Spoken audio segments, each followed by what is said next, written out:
Master, o Daniel Vorcaro, continua preso na Superintendência da Polícia Federal em São Paulo, alvo dessa operação contra a venda de títulos de créditos falsos. Ele estava lá no aeroporto de Guarulhos e tentava sair do país. Danúbia Braga tem mais informações a respeito dessa prisão e dessa manutenção de Vorcaro na PF. Pois não, Danúbia? Isso mesmo, Nonato. Após a audiência de custódia, então a Justiça Federal manteve essa prisão preventiva de Daniel Vorcaro, que foi preso na segunda-feira, na noite de segunda-feira, enquanto estava ali no aeroporto de Guarulhos tentando embarcar para os Emirados Árabes. De acordo com as informações, ele iria fechar negócio em relação à venda do Banco Master.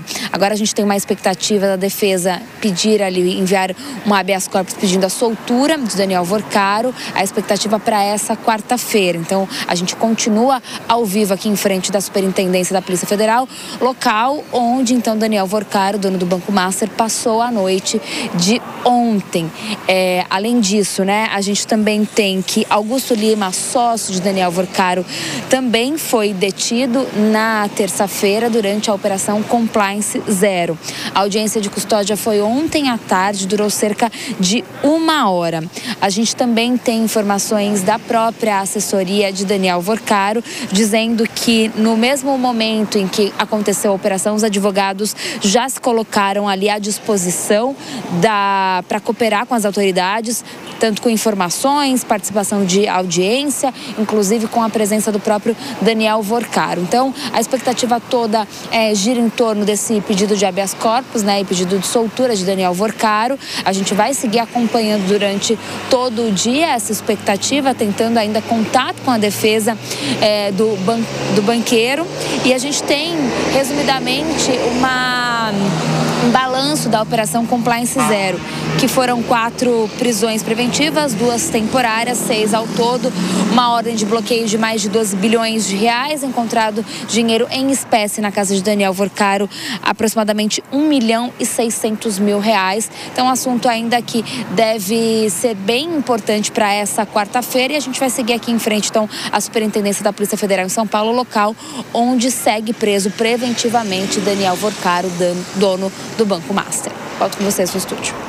Danúbia Braga, em São Paulo. Muito obrigado, Danúbia, pelas informações. É assunto aqui para os nossos comentaristas. Hoje nós estamos com o Luiz Felipe Dávila e também o Cristiano Vilela. Eles estão analisando os assuntos mais importantes. Vilela, vou começar contigo essa rodada, à medida em que a gente tem aí esse cenário de prisão do Daniel Vorcaro e aí, por extensão, demissão do presidente do BRB, ou seja, são as ramificações que a Operação Compliance Zero vai trazendo. E claro, para esse tipo de movimentação e esse tipo de ação, confirmadas as irregularidades todas, como aparentemente estão expostas, tem muita gente envolvida nessa história, Vilela. Pois é, Nonato. O Banco Master era um banco que já vinha realmente sob olhares atentos, não apenas do mercado, mas dos órgãos de controle e fiscalização por conta de operações tidas como suspeitas, como diferenciadas por todos os especialistas, e chama a atenção que nesse contexto nós tivéssemos uma série de valores oriundos de atividades públicas que tenham sido aportados nesse banco.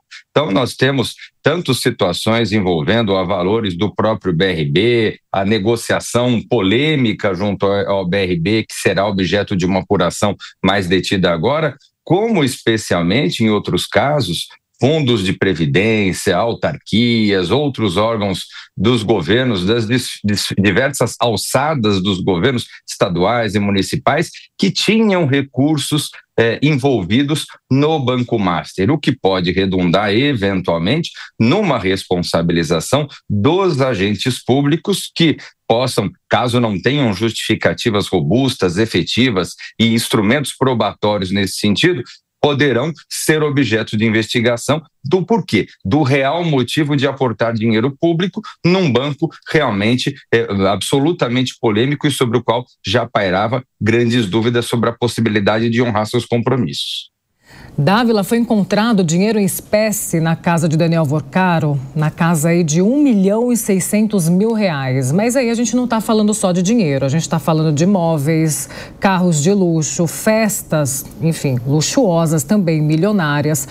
É um mundo paralelo muito longe do que a gente imagina, né? É muito dinheiro. Paula, você tem toda a razão. Aliás, o nosso ótimo repórter Igor Damasceno tocou na palavra-chave.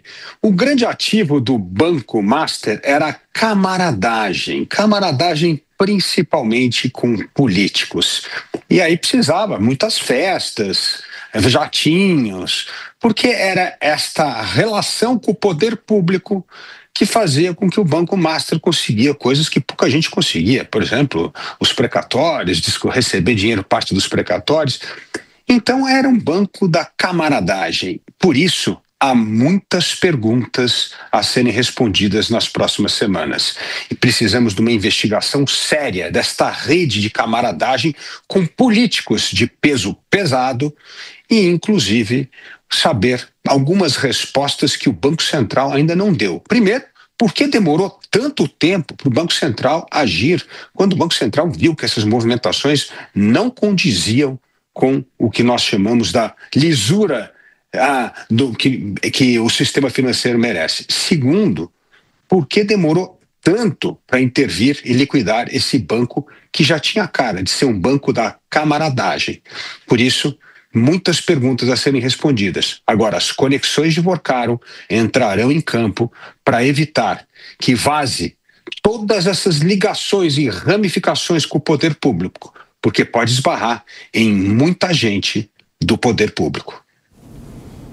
8h21. Repita. 8h21.